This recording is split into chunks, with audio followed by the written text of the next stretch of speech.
Gaturong na naman mata mo! Bad trip ka na naman sa amo mo? Aragoy! Maluoy ka! Yun po ang tunog ng nahuhulog sa building na tao. No.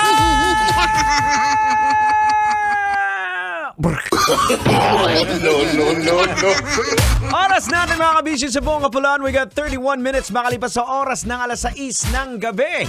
Magandang gabi po sa inyo at syempre, lalong-lalo na sa mga pasahero mo boards. Maraming salamat at 90.7 Love Radio ang inyong pinapakinggan ngayon. God bless you. Maraming salamat for choosing Love Radio as your official radio station. Dito po sa programa natin, sa Programang EDSA, yes, tatawa ka.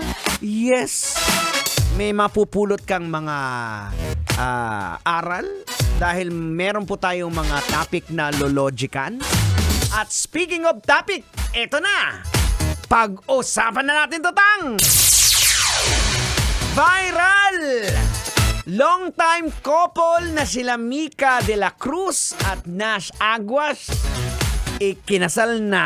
Wow! Kailan ba to? Nung nakaraan ba? Oo nga, no? Grabe! Hindi na natin patatagalin to, tang! Game! Ano? Boards game? Game!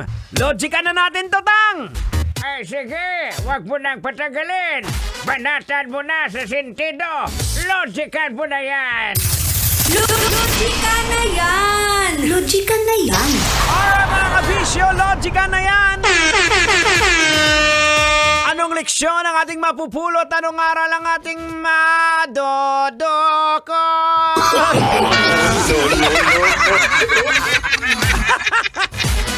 Okay mga kabisyo, kailangan pa bang i-memorize yan? Alam nyo, basic to para sa lahat. Sino ba naman ang hindi nakakakilala kay Nash tsaka kay Mika ng Going Bulilit? Wow! Diba? So kung ikaw, pinapanood mo pa lang sila dati sa Going Bulilit at hanggang ngayon, walay ka pa ring asawa, baka magiging certified tita or tito ka na for life.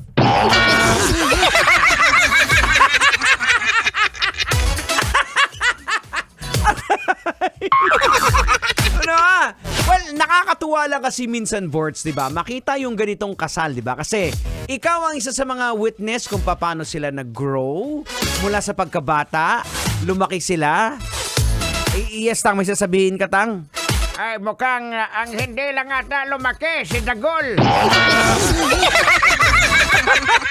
Oo nga pala. Kasama nila si Tito Dagol, si Uncle Dagol. O, di ba? Ayun si Uncle Dagol. Di ba? Pero mga kabisyo, di ba? At the end, nagkatuluyan po sila. Pero mas matindi po kung ikaw ay fan pa ng ano, tang? Ang TV Kids. Wow! Mas tigulang pag inasim. Mas mahunit pag na. Diba? Kung fan ka ng Ang TV Kids at hanggang ngayon, wala ka pa ring asawa, well then, you are a certified tito and tita na talaga. Now, logican po natin mga kabisyo, di ba? Dito sa Pilipinas po, ayon sa family code, isang lalaki o isang babae maaari pong magpakasal kapag sila po ay umabot sa edad na 18 years old na gulang na. So, ang desisyon po ng pagpapakasal, mahalaga po yan. Nangangailangan po yan ng matatag na relationship, pagkakaintindihan of course, at handang harapin yung mga responsibilidad sa buhay mag-asawa. Hindi yung kung dahil nabuntis ka o nakabuntis ka, saka ka lang mag-aasawa. Hindi po ganon. Diba? Ay, nako, hindi rin yan parang bus na last trip na ahabol ka, kaya mag-aasawa ka. Aluoy ka. Oras natin mga kabisyo.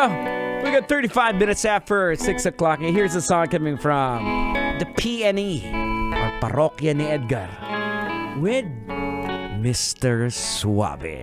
Keep it locked in right here on 90.7 Love Radio. We are Metro's #1. Kailangan pa bang i-memorize yan? Basic. Nasa ulap ba ang iyong Kailangan pa bang i-memorize yan? Love Radio. Basic!